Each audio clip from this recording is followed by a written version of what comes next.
अच्छा सर, अब ये देख लेते हैं कि आपने वंस कंट्रोल की अंडरस्टैंडिंग ले ली जो कि प्लेस किए हुए थे सर्विस ऑर्गेनाइजेशन ने, क्योंकि वो जो भी काम कर रहा है उसका जो रिजल्टिंग आंसर है वो आपके फाइनेंशियल स्टेटमेंट्स के किसी लाइन आइटम को इम्पैक्ट कर रहा है। आपने कंट्रोल्स की अंडरस्टैंडिंग ली, आपने वैसे अपनी रिस्क असेसमेंट की और आपने उन कंट्रोल को टेस्ट भी कर लिया। अब जो उसका नतीजा आया, तो आप अब ये डिसाइड कर लेते हैं कि भाई क्या मुझे वहां पर काम ज्यादा करना है या कम करना है। इसका मतलब ये है कि आपने जो हमारी कंटिन्यूअस एग्जाम्पल चल रही थी, तो आपने सैलरी एक्सपेंस या सैलरी पेएबल को वेरीफाई तो करना है। अब सर इसमें आपने वेरिफिकेशन किस चीज की करनी है? पहली बात तो ये भाई आपने ये देखना है कि मेरा जो सैलरी एक्सपेंस है क्या वो कंप्लीटली रिकॉर्ड हुआ या नहीं हुआ। क्या वो कंप्लीटली रिकॉर्ड हुआ या नहीं हुआ। ऐसा तो नहीं है कि कुछ एक्सपेंस रिकॉर्ड होने से रह गया और जिसको मैं कहता हूं अपनी कंप्लीटनेस की असर्शन। ये बेसिक बात है, ये बेसिक बात है। फिर हम कहते हैं कि क्या सैलरी एक्सपेंस अकर हुआ या नहीं हुआ, यानी भाई मुझे अकरेंस की भी वैल्यूएशन को वेरीफाई करना था, असर्शन को वेरीफाई करना था, ये भी बात हमें पता है। अच्छा, फिर हमारा पीएनएल में मसला होता है कट ऑफ का। ऐसा तो नहीं है कि इस पीरियड का एक्सपेंस अगले पीरियड में चला गया, यानी ये तो बेसिक वेरिफिकेशन प्रोसीजर है salary expense. Same is the case with salary payable. इसमें भी कंप्लीटनेस आ गई, सही है जी। इसमें आपकी वैल्यूएशन आ गई, इसमें आपकी ऑब्लिगेशन आ गई। ये सारी असर्शंस को आपने वेरीफाई करना है। बट मेरी जान मेरे बच्चों, मुझे एक बात बताओ, आपने इसके ऊपर कंट्रोल्स भी टेस्ट किए हैं ना? कि अब एग्जांपल देता हूँ, एक एक करके कंट्रोल की बात करता हूँ। भाई अगर मैं ये पूछूं कि सर्विस ऑर्गेनाइजेशन ने क्या कंट्रोल लगाया हुआ था, मैं कंट्रोल की बात कर रहा हूँ, सर्विस ऑर्गेनाइजेशन ने क्या कंट्रोल लगाया हुआ था जस्ट टू मेक श्योर कि सैलरी का जो एक्सपेंस है वो कंप्लीटली रिकॉर्ड हो जाए। तो हमें एक बात पता लगी जब हमने कंट्रोल्स की अंडरस्टैंडिंग ली थी। उसने एक कंट्रोल ये लगाया हुआ था कि जो मास्टर फाइल है, मास्टर फाइल है, सही जी, वो कंपेयर की जाती है फाइनल पेरोल की शीट से।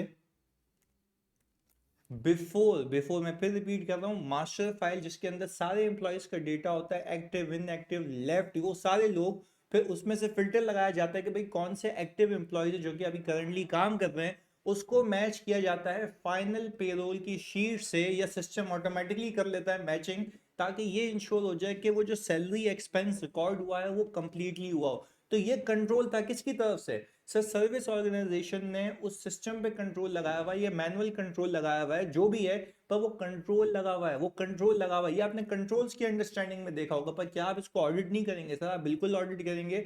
आपने ये चेक करना होगा कि क्या वाकई में सैलरी एक्सपेंस कंप्लीटली रिकॉर्ड हुआ या नहीं हुआ। तो उसके लिए आप क्या प्रोसीजर परफॉर्म करेंगे? उसके लिए आप ये प्रोसीजर परफॉर्म करेंगे ना कि भाई आप ऑब्टेन करेंगे, ये नॉर्मल प्रोसीजर्स हैं।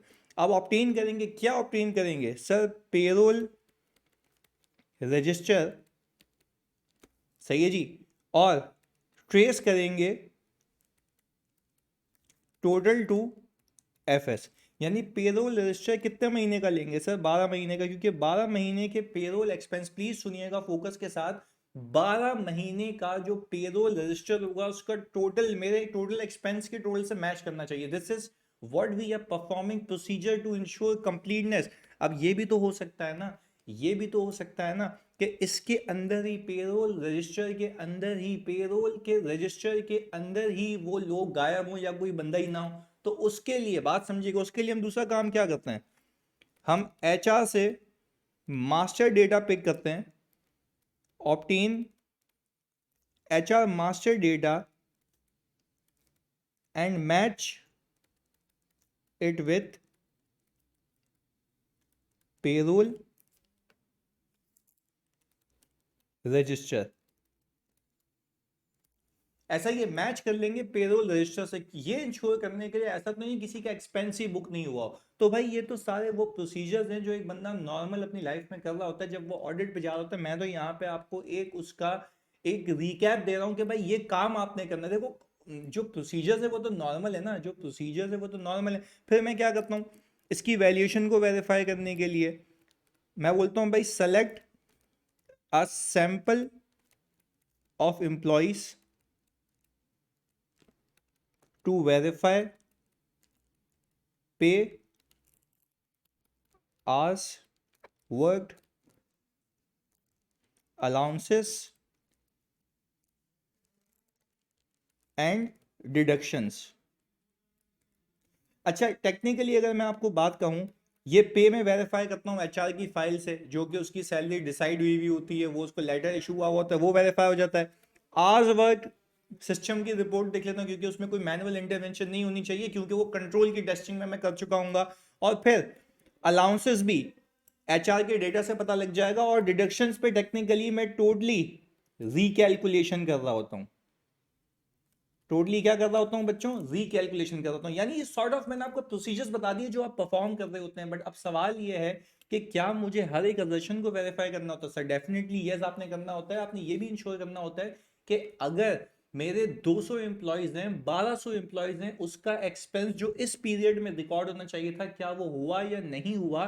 तो आप ये देखते हैं कि भाई पूरा पेरोल रजिस्टर का एक्सपेंस आखिरी महीने के जीएल में जाके क्या वो जीएल में सही एंट्री पार्क हुई या नहीं हुई, तो उसको मैं कहता हूं भाई जनरल एंट्री वाउचर आप देख लेते हैं और वो पार्क हुआ हुआ देख लेते हैं, पेरोल रजिस्टर से मैच कर लेते हैं। ये सारे प्रोसीजर्स, आप वो प्रोसीजर्स बता रहा हूं जो मेरा बच्चा या फाइनल में जाके कोई भी बच्चा ऑडिट में परफॉर्म कर रहा होता है। ये बात मैंने आपको बेसिक बात बता दी है। I hope it is clear. अब सवाल ये है, ये इतनी बातें मैंने क्यों की? इतनी बातें मैंने इसलिए की क्योंकि अब वो वक्त आ गया, आपने उस चीज को वेरीफाई करना है जो चीज की प्रोसेसिंग सर्विस ऑर्गेनाइजेशन पे हो रही है। आपने कंट्रोल्स की अंडरस्टैंडिंग ले ली, आपको पता लग गया कंट्रोल्स ऑपरेट हो रहे नहीं हो रहे। अगर कंट्रोल्स ऑपरेट नहीं हो रहे होते तो आपकी एक्सटेंट ऑफ सैंपल ज्यादा हो जाता, क्योंकि आपका रिस्क ज्यादा हो जाता। तभी ऊपर क्या लिखा, responding to the assessed risk of material misstatement.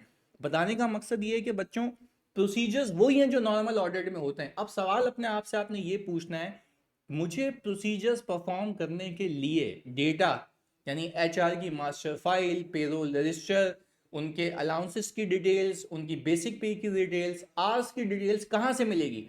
अगर वो डिटेल्स, वो सारी की सारी डिटेल्स मुझे सर्विस ऑर्गेनाइजेशन से मिलेगी, तो फिर मुझे वहां पे जाकर उस चीज को ऑडिट करना होगा। क्यों? क्योंकि सारा डेटा वहां पर है, सारा डेटा वहां पर है। दूसरी चीज, अगर ये सारी चीजें सर्विस ऑर्गेनाइजेशन से इधर आ जाती है यानी यूजर एंटिटी के पास, तो आपको जाने की कोई नीड ही नहीं है, आप सीधा सीधा उसको खुद वेरीफाई कर लें, क्योंकि यहीं पे सारी सैंपलिंग होगी, यही सारी चीजें होंगी।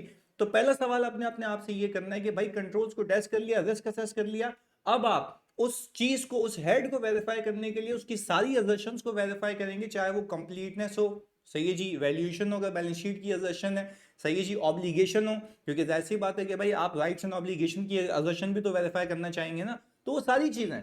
अब समझने की बात यह है बच्चों, सुनिएगा, अब समझने की बात यह है कि भाई अब मैं अपने आप से सवाल करूंगा, क्या डेटा मुझे यहां मिल जाएगा या वहां जाना पड़ेगा? अगर यहां मिल जाएगा तो कोई मसले वाली बात नहीं है, डेटा यहां से लेकर यही प्रोसीजर परफॉर्म होंगे जो मैंने आपको क्लैरिटी से बता दिया। अब व्हाट इफ डेटा वहां पर है, तो आप दो काम करेंगे, या तो वहां पे जाकर ऑडिट परफॉर्म करेंगे, बशर्ते बशर्ते ये सर्विस लेवल एग्रीमेंट में सर्विस ऑडिटर से, सर्विस ऑडिटर बोल रहा हूं, सर्विस ऑर्गेनाइजेशन से ये तय पा लिया हो, किसने? यूजर एंटिटी ने, यूजर एंटिटी ने। और दूसरा काम आप ये कर सकते हैं, किसी और ऑडिटर को अपॉइंट करें जो कि आपके बिहाफ के ऊपर वहां पे ऑडिट करके आपको ऑडिट एविडेंस ऑब्टेन करके दे रेलेवेंट असर्शंस के रिलेटेड, रेलेवेंट असर्शंस के रिलेटेड। अच्छा, ऐसा भी हो सकता है कुछ डेटा यहां पर, कुछ डेटा वहां पर, जो जो डेटा आपको यहां से मिल जाएगा किसी असर्शन को वेरीफाई करने के लिए आप यहां से ले लेंगे, जो डेटा वहां से मिलेगा तो वहां पे जाके आपको करना पड़ेगा।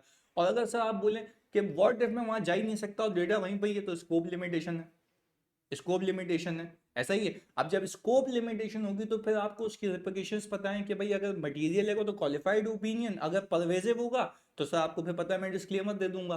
ऐसा ही है, वो सारी चीज अपनी जगह रेलेवेंट है। पर आप पहले अपना दिमाग खोल के नॉर्मली समझे, इतना मुश्किल नहीं है ये, पर आपने अपने एक दिमाग में ना उसकी थीम को क्लियर करना है। खैर, अब दो बातें हो गई, या तो डेटा यहां पर है या तो डेटा वहां पर है। यहां पर है यहां वेरीफाई कर लूंगा, वहां पर है वहां वेरीफाई कर लूंगा। अब एक स्टेप इसको आगे लेके जाते हैं। फिर वो कहता ही है कि भाई ऐसा भी होता है कि वहां पे जो रिकॉर्ड्स मेंटेन हो रहे होते हैं, और यहाँ पे यूजर एंटिटी, इंडिपेंडेंटली रिकॉर्ड्स को मेंटेन कर रही होती है। कौन सी एंटिटी? यूजर एंटिटी और वो सर्विस ऑर्गेनाइजेशन दोनों इंडिपेंडेंटली रिकॉर्ड्स को मेंटेन कर रहे होते हैं। तो इसका एक और अच्छा प्रोसीजर है कोलैबोरेट करने का कि चीजें सही है भी या नहीं है, एम्प्लॉयज की डिटेल आर्स वगैरह सब सही है या नहीं है। आप एक काम करें, आप सर्विस ऑर्गेनाइजेशन को कंफर्मेशन भेजें और उसको बोले आपके हिसाब से बताओ सैलरी एक्सपेंस कितना है और सैलरी पेबल कितना आ रहा है, और मैं यहाँ से फिर मैं उसको कोलैबोरेट कर लूंगा, मैच कर लूंगा। देखो मैंने रिकैलकुलेशन तो की है, but external confirmation is the reliable source of evidence ना, इंडिपेंडेंट पार्टी से आ रहा है। तो क्या आपको ये बात समझ आ रही है? ये वाला प्रोसीजर सिर्फ कब परफॉर्म होगा? जब दोनों पार्टीज इंडिपेंडेंटली रिकॉर्ड्स मेंटेन कर रही होंगी। और एक और बात स्टैंडर्ड ये कहता है कि भाई आपका रिस्क ऑफ मटेरियल मिसस्टेटमेंट कम तब हो जाता है जब उस चीज को प्रोसेस करने की या हैंडल करने की इस्तात या कैपेबिलिटीज यूजर एंटिटी के पास नहीं होती। अब लेट्स से मैं कह रहा हूं कि मेरा एक क्लाइंट है एटलस फंड्स। अच्छा, एटलस फंड्स क्या करता है? उसने अपना पूरा जो फाइनेंशियल स्टेटमेंट्स की अकाउंटिंग वगैरह XYZ सब कुछ आउटसोर्स किया हुआ है एक XYZ कंपनी को, आईटी माइंड्स को। सही है जी। अब बात समझिएगा, जब उसने आउटसोर्स किया हुआ आईटी माइंड्स को, यानी वो एक ऐसी कंपनी है जो कि मल्टीपल फंड्स की अकाउंटेंसी सर्विसेज देती है, क्योंकि उसने एक पूरा मॉडल, एक सिस्टम बनाया हुआ है जिसके अंदर बुक कीपिंग वगैरह सब हो रहा होता है। पर मैं आपसे ये बात पूछता हूँ, मैं बीइंग एन ऑडिटर, क्या फिर मैं अपने जो मेरा क्लाइंट है उसके पास जाके रिकॉर्ड्स देखूंगा या सर्विस ऑर्गेनाइजेशन के पास? सर्विस ऑर्गेनाइजेशन के पास, क्योंकि सब कुछ वहां आउटसोर्स हुआ हुआ है। पर अब मुझे एक बात बताओ, जब सब कुछ उधर आउटसोर्स हुआ हुआ है तो मुझे डेटा क्या यूजर एंटिटी में मिलेगा? नहीं भाई, हमने वहीं पे जाके ऑडिट किया, तो हमने सारी कंट्रोल्स की टेस्टिंग भी वहीं पे की, सारी वेरिफिकेशन भी वहीं पे की।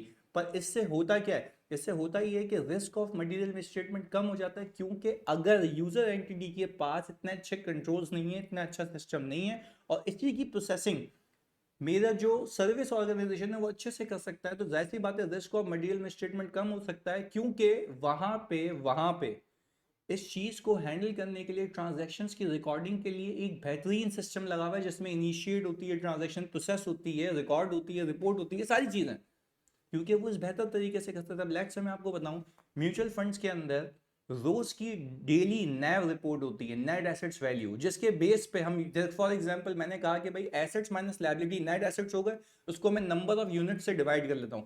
अब जैसे जैसे फंड, म्यूचुअल फंड इन्वेस्ट करता है, उसके एसेट्स की वैल्यू इंक्रीज होती रहती है। एसेट्स की वैल्यू इंक्रीज होती है तो पर यूनिट की नेट एसेट वैल्यू भी ज्यादा होती है, जो कि यूनिट होल्डर्स का फायदा होता है। अब मैं ये कह रहा हूं कि हर एक दिन की नैव रिपोर्ट करना, क्या इतना कॉम्प्रिहेंसिव सिस्टम हर किसी के पास होगा? अगर है तो वो खुद कर ले, नहीं है तो फिर उसको आउटसोर्स कर दे। तो मैं क्या ये रहा हूं कि भाई अगर एक टेलर मेड सिस्टम जिसमें लॉज एंड रेगुलेशन की सारी कंप्लायंसेस, एक्सपेंसेस की सारी लिमिट्स, क्योंकि पर डे के हिसाब से एक्सपेंस निकल रहा होता है, वो कहता है इतने से ऊपर नहीं होना चाहिए, तो ये सारी कंप्लायंसेस के लिमिट्स, अगर इतना कॉम्प्रिहेंसिव सिस्टम यूजर एंटिटी खुद लगा सकती तो वो लगा लेती। पर अगर यही चीज वो लगा नहीं सकती, तो अगर खुद लगाती तो मिस स्टेटमेंट के जो चांसेस है वो ज्यादा होते ना, क्योंकि उसमें एरर्स होते। पर यही चीज अगर उसने आउटसोर्स कर दी है किसी ऐसी पार्टी को जिसका वेल स्टेब्लिश सिस्टम है, उसके पास कैपेबिलिटीज हैं, तो उसका रिस्क ऑफ मटेरियल मिसस्टेटमेंट क्या हो जाता है? कम हो जाता है। ये सारी बातें इसलिए बताई कि आप क्लियर रहें कि भाई कब रिस्क ऑफ मटेरियल मिसस्टेटमेंट ज्यादा होगा, कब कम होगा, और ऑडिट कैसे करना। ऑडिट करने का तरीका वही है, you just need to decide where you want to go. सही है, आगे रीड करते हैं इसको। अब मैं आगे यहाँ पे वो क्या ही रहा है, डिटरमाइन करें weather sufficient appropriate audit evidence concerning the relevant financial statement assertion, जो मैंने आपको बताया, is available from the records held at the user entity। अगर यहाँ पे अवेलेबल है तो बिस्मिल्लाह वहां पे ऑडिट करें आप। दूसरी चीज, if evidence not available, perform further audit procedures to obtain sufficient appropriate audit evidence or use another auditor to perform those procedures at service organization on the user auditor's behalf। यानी भाई आप फिर वहां पे जाके ऑडिट करें, या तो किसी और ऑडिटर को अपॉइंट करें जो कि आपके बिहाफ पे वहां पे जाके आपको प्रोसीजर परफॉर्म करके देगा, just like a component auditor. बात क्लियर है? आगे ये देखें, the user of a service organization may decrease a user entity risk of material misstatement. अब मैं बात क्या कर रहा हूं कि हो सकता है कि सर्विस ऑर्गेनाइजेशन को यूज करने से रिस्क ऑफ मटेरियल मिसस्टेटमेंट कम हो जाए। क्यों? इधर, particularly if the user entity itself does not possess that expertise necessary to undertake particular activities such as initiating, processing, recording transaction, or does not have adequate resources। वही वाली बात कि उसके पास जब एडिक्वेट रिसोर्सेज नहीं है, अगर वो खुद करता तो भंड ज़्यादा लगते, एरर ज़्यादा होते, मिसस्टेटमेंट के चांसेस ज़्यादा होते। पर अगर जिसके पास वेल स्टेब्लिश सिस्टम लगा हुआ है उसको आपने आउटसोर्स कर दिया, तो यही रिस्क आपका क्या हो जाएगा, कम हो जाएगा। इसके बाद when the service organization maintains, ये बड़ी केयरफुली सुनिएगा बात, when the service organization maintain material elements of accounting records, direct access to those records must be necessary। यानी वो बोल ये रहा है कि भाई अगर वही सारी चीजें मेंटेन करना तो वहां पे आपको जाना पड़ेगा। और इसमें एक और चीज कहता है, वो कहता ही है कि अगर अगर अगर अगर वो डेटा मेंटेन करता है इलेक्ट्रॉनिक फॉर्म में, यानी सब वो पार्क कर देता है। लेट से अगर मैं कहूँ कि पूरी अकाउंटिंग उसको आउटसोर्स हुई हुई है, और पूरी अकाउंटिंग की आउटसोर्स होने में जब यूनिट होल्डर आया, उसको यूनिट इशू हुए, उससे पैसे आए, तो उसको जो यूनिट इशू है उसके फॉर्म वगैरह सब इलेक्ट्रॉनिक फॉर्म में वो अपने पास स्टोर कर रहे होते हैं, और वो इलेक्ट्रॉनिक फाइल्स आप यूजर एंटिटी के पास बैठ कर एक्सेस कर सकते हैं। तो ये भी अलाउड है, बस सब्जेक्ट टू आपने फिर ये देखना होगा कि सर्विस ऑर्गेनाइजेशन ने क्या कंट्रोल्स लगाए हैं over that information that has been transmitted electronically. यानी ऐसा तो नहीं है कोई उसमें अमेंडमेंट कर दे, कोई उसके अंदर एडिटिंग कर दे, चेंज कर दे, तो वो भी पायरेसी नहीं होनी चाहिए। तो वो क्या ये रहा है, वो क्या ये रहा है कि भाई अगर ऐसा पॉसिबल है कि सर्विस ऑर्गेनाइजेशन इलेक्ट्रॉनिकली आप तक वो इंफॉर्मेशन पहुंचा दे, आप यूजर एंटिटी पे बैठ के उसको ऑडिट कर लें, करें बेशक, बट फिर आपने कंट्रोल्स टेस्ट करने होंगे उस इंफॉर्मेशन की ऑथेंटिसिटी के ऊपर कि क्या उसके अंदर बीच में कोई ह्यूमन इंटरवेंशन तो नहीं है। ये बातें आप याद रखिएगा, मैं रीड भी कर लेता हूं।